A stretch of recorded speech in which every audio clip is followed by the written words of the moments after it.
Minutos y establecemos contacto con la infectóloga de la Universidad de Chile, Claudia Cortés. Claudia, ¿cómo está usted? Muy buenos días. Qué gusto entrevistarla. Hola, muy buenos días, Rafael.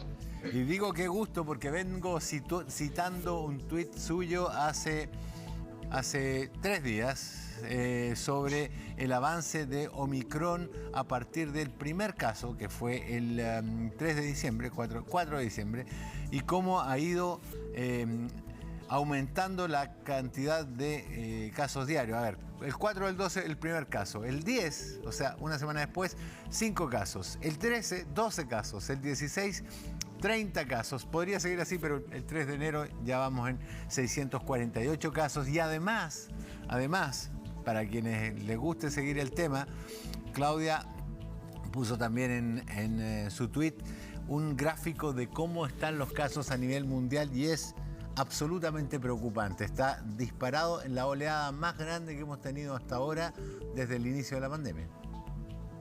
Sí, efectivamente, bueno, Omicron tiene características como virus que son bastante particulares. Esta variante nueva ha tenido una mejoría desde la perspectiva del virus en la contagiosidad, en la transmisión, y se convirtió en el virus más transmisible, más contagioso que conocemos, tanto como el sarampión, que era el que conocíamos antiguamente.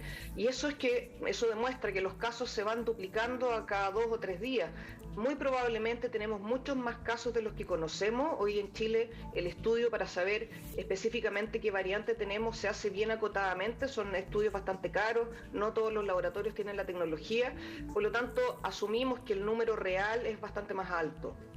Sí, yo recuerdo que la secuenciación en Chile, en el mejor de los casos, era poco más de 1000. Se habló de llegar a 2000 secuenciaciones. Para los que nos están viendo, las secuenciaciones para saber de qué cepa es el virus. En Gran Bretaña se le hace a todos, a las personas que se le hace un test de PCR, se secuencia. En Chile es muchísimo más bajo.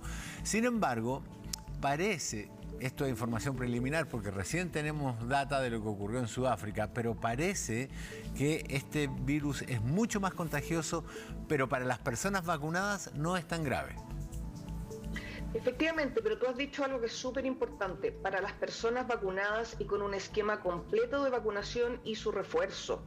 Hoy día sabemos, y ya en general hay literatura científica que sí lo ha logrado demostrar, que Omicron tiene unas características y afecta como un cuadro bastante más leve para quienes tienen una protección adecuada con 2 dosis de vacuna más su refuerzo. Por eso es tan importante llamar a la gente que se coloque su refuerzo. Hay cerca de 3 millones de personas que todavía no lo han hecho, pero también recordar que hay 1,2 millones de personas que han decidido no vacunarse, que no han recibido ninguna dosis de vacuna.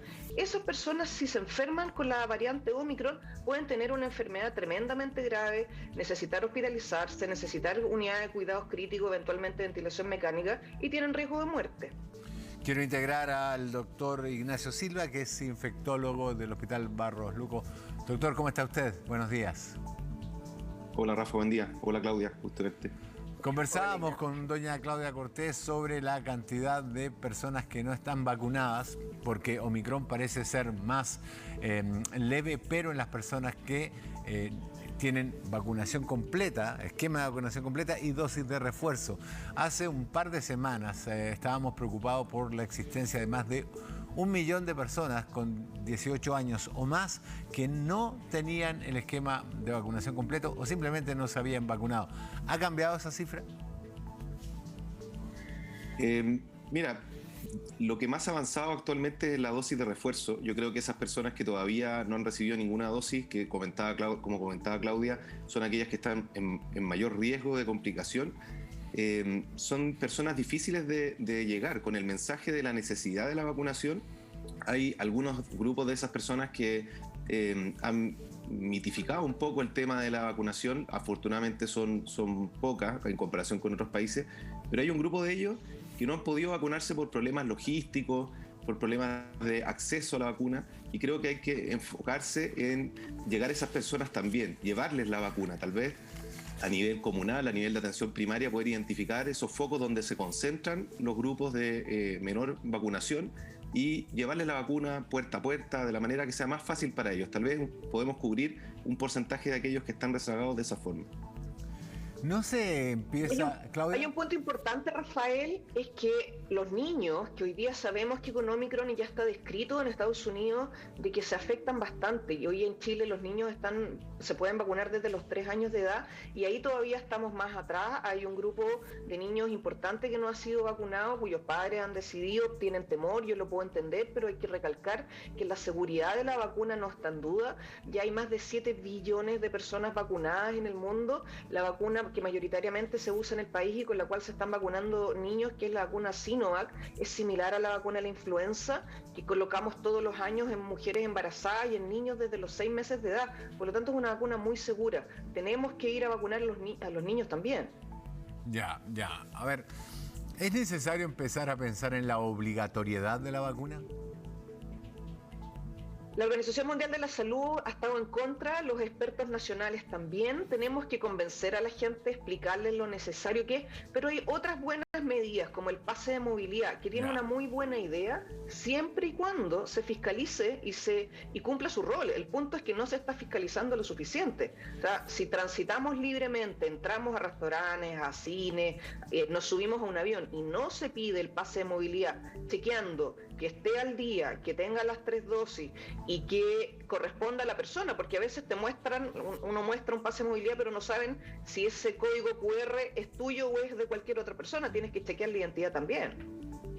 Doctor Don Ignacio.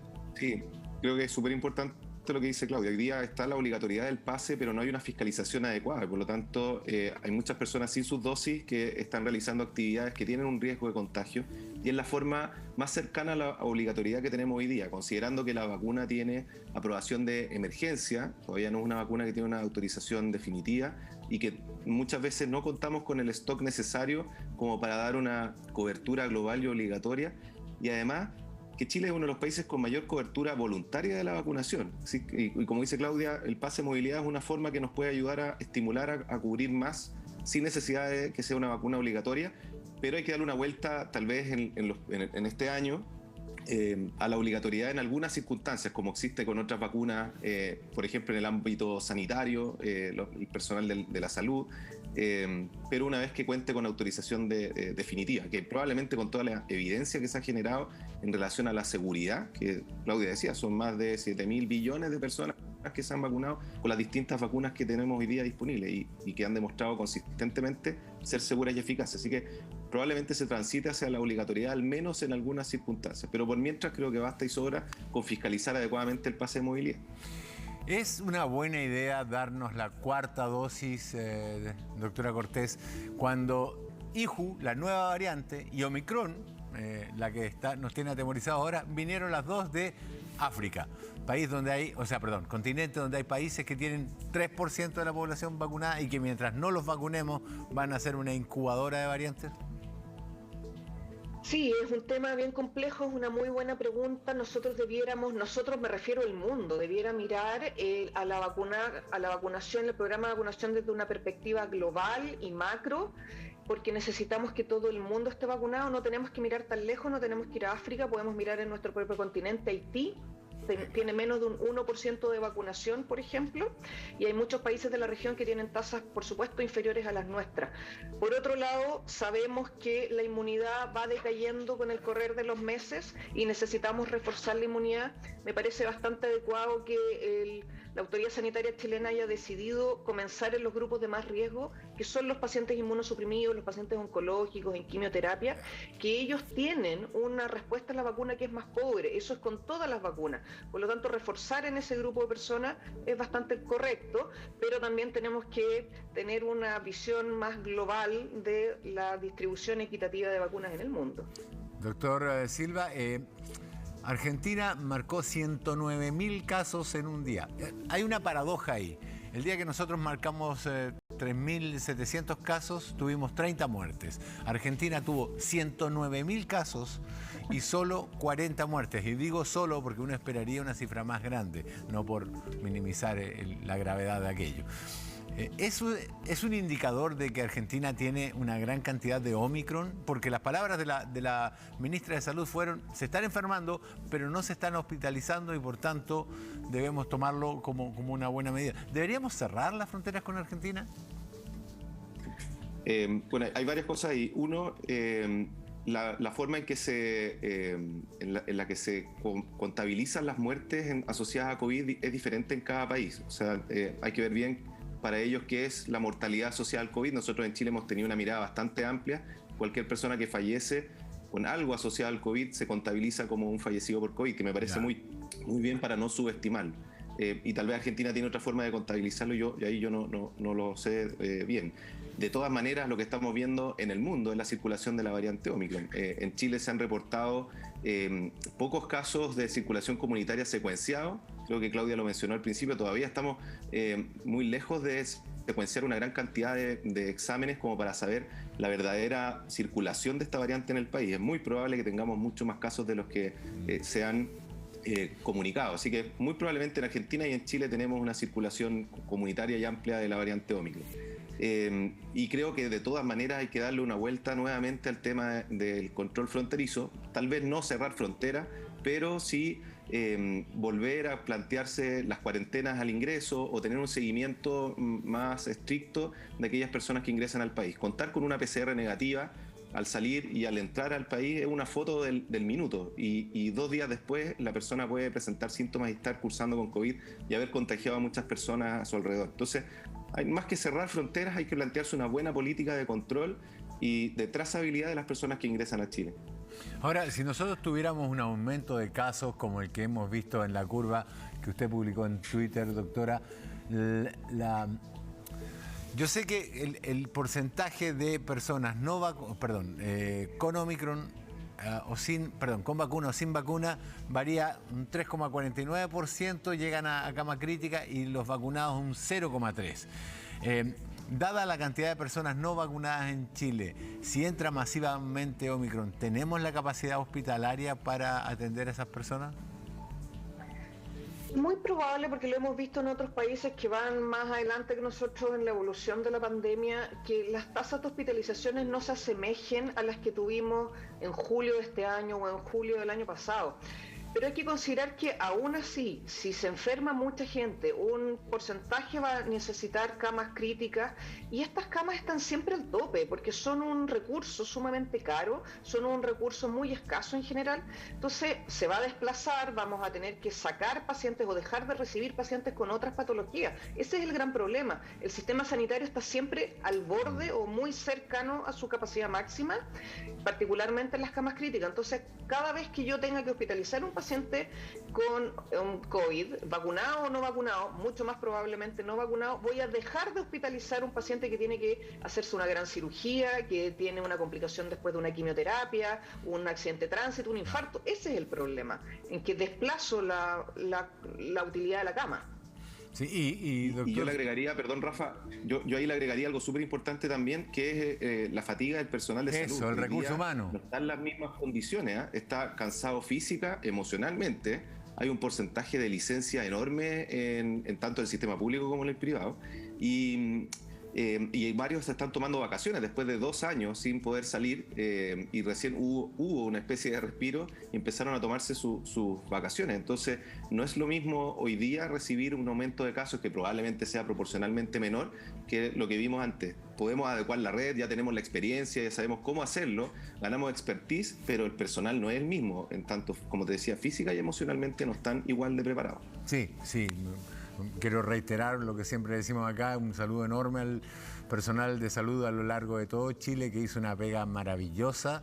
Yo he tenido antecedentes de pediatras y kinesiólogos atendiendo camas críticas en turnos larguísimos durante el peor momento de la pandemia. Ahora, la variante IHU, porque Omicron tiene 30 mutaciones, pero IHU tiene 47.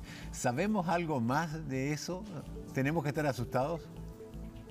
No todavía. La Organización Mundial de la Salud todavía no la califica. Ellos son quienes dicen si es una variante de preocupación, una variante de atención. La verdad es que todavía no sabemos mucho, pero vamos a seguir teniendo variantes. Si la gente dice, pero ¿por qué otra más?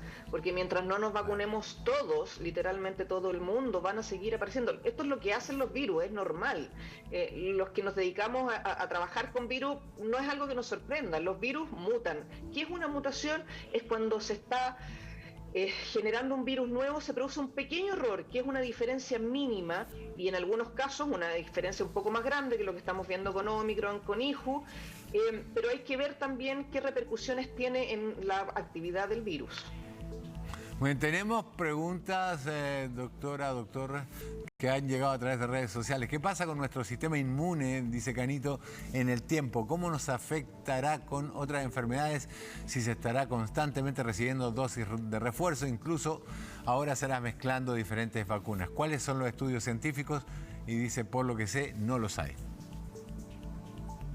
Sí, ahí existen varios estudios, sobre todo sobre la combinación de distintas vacunas, que han demostrado que incluso estos esquemas heterólogos que se llaman, al combinar distintas plataformas de vacunas, tienen mejor respuesta que los esquemas con una sola plataforma de vacuna. Sobre todo al combinar Sinovac con vacunas de RNA mensajero como Pfizer y Moderna. Sí, esa combinación ha demostrado ser bastante efectiva y segura.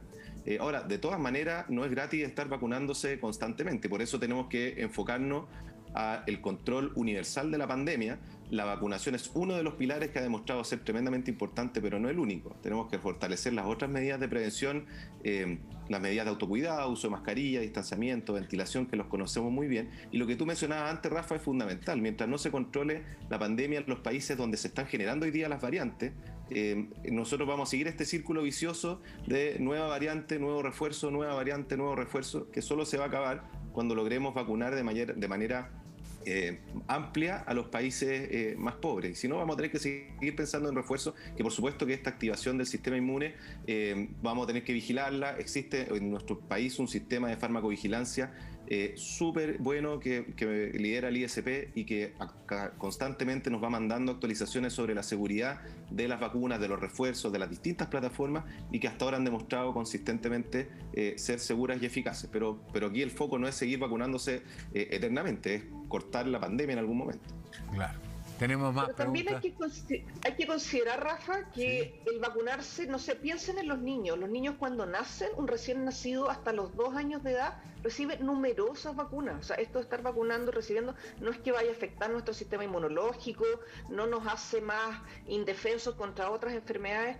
¿Qué es una vacuna? Es una forma de entrenar el sistema inmunológico. Los niños, que son quienes históricamente más se vacunan, reciben vacunas contra 10 tipos de enfermedades distintas y no pasa nada, digamos, no es una cosa grave. Sin duda, no podemos estar vacunándonos cada 6 meses. Hay un montón de memes y chistes de que después la vacuna va a ser semanal, diaria. No vamos a llegar a eso, por supuesto, pero hay seguridad. Yo lo que me importa transmitir es que la vacunación hoy es segura. ¿Hay alguna información, doctora, de que hayan tenido niños reacciones adversas a la vacunación? Leo acá en redes sociales, pero me gustaría preguntarlo. ¿Tenemos, de manera más amplia, tenemos antecedentes de que niños tengan reacciones adversas a la vacuna? Es que todos podemos tener reacciones adversas a la vacuna y es algo esperable, si lo importante es que no sean reacciones adversas graves. El dolor en el brazo, la sensación de dolor muscular que hemos tenido algunos después de las dosis de refuerzo, por ejemplo, es algo que es muy menor, es bastante frecuente, y tener fiebre quizás 1 o 2 días después de vacunarse, pero eso no significa que la vacuna sea insegura, es parte de cómo funciona, cómo se está activando mi sistema inmunológico. En los niños también hay reportes, pero cuando uno ve el macro, toda la cantidad de dosis recibidas, la cantidad de efectos adversos graves o serios que requieran hospitalización o atención médica son mínimos, marginales. Tenemos más preguntas desde el vacunatorio con Paloma Ávila. Paloma, tú has escuchado al doctor Silva y a la doctora Cortés. Sí, Rafa, seguimos acá en el vacunatorio comunal de Pedro Aguirre Cerda y claro, existen preguntas desde las personas que están aquí adquiriendo sus vacunas. Muy buenos días, ¿tu nombre? Muy buenos días, Francisca. Francisca, cuéntame, tú me comentabas anteriormente que tenía una pregunta para los doctores en el estudio. Sí, ¿hasta cuándo nos vamos a vacunar? Porque vemos que se alarga y la verdad cada vez nos duele más el brazo, entonces, y la secuela, bueno, yo sé que entiendo que es incontrolable, pero ¿iremos a llegar hasta la 8ª dosis? A ver, doctora, me parece que usted había respondido casi textual a esa pregunta recién. ¿Se la puede repetir a Francisca? Sí, hola Francisca. Nos vamos a vacunar, probablemente ya vamos a ir distanciando un poco más las dosis de refuerzo, pero esto va a seguir ocurriendo mientras no se vacune todo el mundo y tenemos que vacunarnos todos. Muy bien, hasta que nos vacunemos todos. Paloma. Nos vacunemos todos, Francisca. ¿Crees que ese entonces es el método para combatirlo? ¿Crees que quizás las personas se pueden aburrir un poco de esto, de estar acudiendo a los vacunatorios cada cierto tiempo? Sí, sin duda creo que se puede ir perdiendo la fe, pero el llamado siempre es a creer en la ciencia y hacer lo mejor para la población. Muchas gracias, Francisca. Vamos a caminar hasta por acá para ver si otras personas tienen dudas con respecto también, considerando las altas cifras que han habido durante el último tiempo, las que ya mencionábamos, 3.799 casos. Hola, disculpen, ¿cómo están? Quería preguntarles, estas altas cifras que se han registrado el jueves, el viernes, 3.799 casos, la más alta incluso en los últimos 6 meses, ¿lo alarma de alguna forma? Bueno, la verdad es que sí. Omicron supone que son contagios por Omicron. Entonces no se conoce mucho sobre este virus o sobre esta cepa, digamos. Y la verdad es que a nivel mundial se ha visto que ha habido una explosión en cuanto a los contagios. Entonces la verdad es que es preocupante.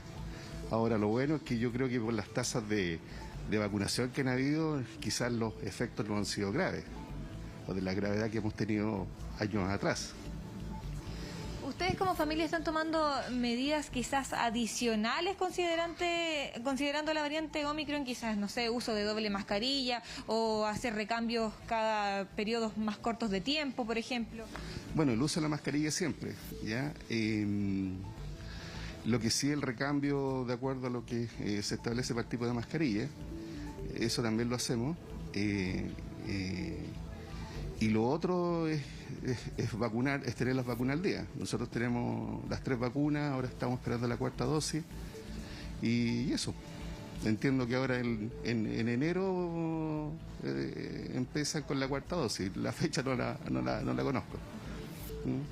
Muchas gracias. Le aprovechamos de comentar que para mayores de 55 la semana entre el 3 y el 7 de febrero. Vamos a seguir acá en el vacunatorio comunal de Pedro Aguirre Cerda, atentos a las consultas que tengan la gente. Rafa. Sí, hay gente que me pregunta acá en redes sociales sobre si es necesario o sería necesario mostrar el pase de movilidad en la locomoción colectiva, por ejemplo, el metro en hora punta. Yo recordaba que al principio de la pandemia se nos decía que este virus era poco transmisible, no como el del sarampión.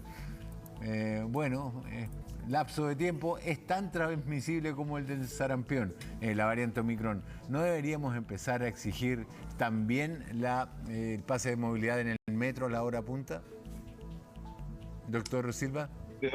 Sí, yo creo, Rafa, que mientras más restricciones en situaciones de alto riesgo pongamos a las personas no vacunadas, más protegidos vamos a estar todos.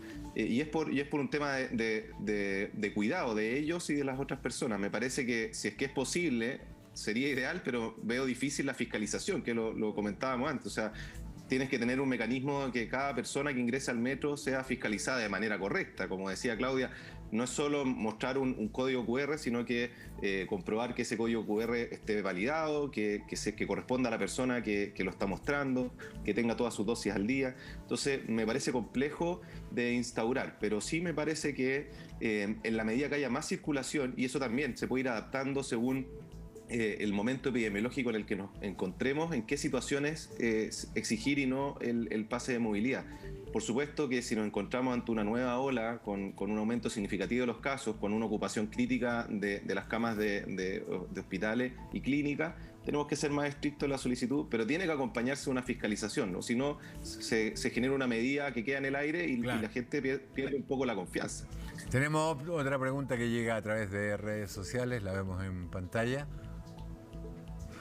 ¿Qué opina la doctora respecto del inicio de clases presenciales, considerando el aumento de casos de contagios y que esto podría ser el inicio de otra ola? Una buena pregunta. Es difícil todavía proyectar cómo vamos a estar en marzo. Me parece que además hay que tener otro punto en análisis que es muy relevante, que es la salud mental de los niños. Hay niños que no han vuelto al colegio en 2 años, que no han socializado con sus pares, que ya no solo pensando en lo educativo, en lo educacional duro, sino que en la parte ya más emocional y psicológica de los niños. Por eso es tan importante, para que los niños vuelvan a clase, es nuevamente que se vacunen. Tienen que vacunarse los niños, tienen que vacunarse sus padres, los personales de los colegios están mayoritariamente todos vacunados. Entonces, por ahí tiene que ir. En el fondo tenemos que ir retomando nuestra vida normal, nuestra vida prepandémica, y para eso tenemos que hoy día vacunarnos. Ya, o sea, pero como ha ocurrido en otras partes, las clases son lo último que se suspende y lo primero que se reinicia. Eso debería, porque si no, la brecha que tenemos en Chile entre la educación para niños con menores y mayores recursos se va a seguir ampliando. Así es, ese es uno de los grandes conflictos que hemos visto y ha evidenciado.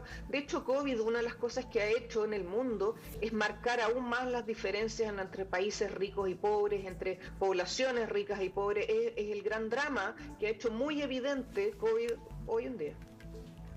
A ver, hay un mito ampliamente extendido. Yo sé que es un poco ridículo la pregunta, pero necesito que se despeje porque hay gente que la cree.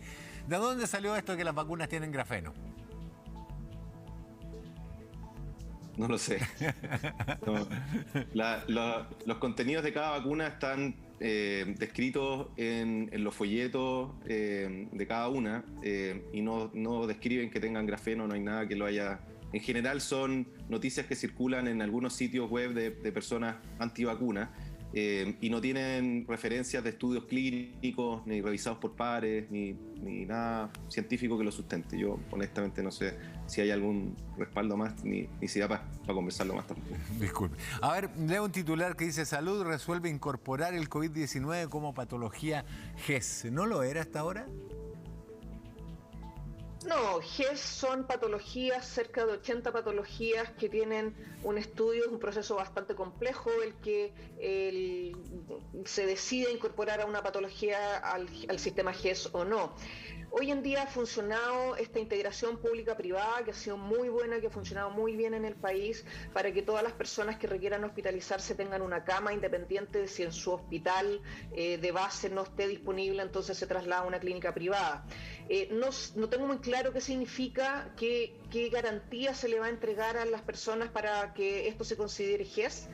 Hay que pensar en algo que es bien importante, sí, que es la rehabilitación. Existe el COVID prolongado, que son los síntomas y las molestias que quedan algunas personas después de haberse ya recuperado, de no tener el virus y no estar contagiando, pero que eran algunos con sintomatologías neurológicas, musculares, y eso va a requerir rehabilitación. Si el GES se enfoca a ese punto, es un gran avance.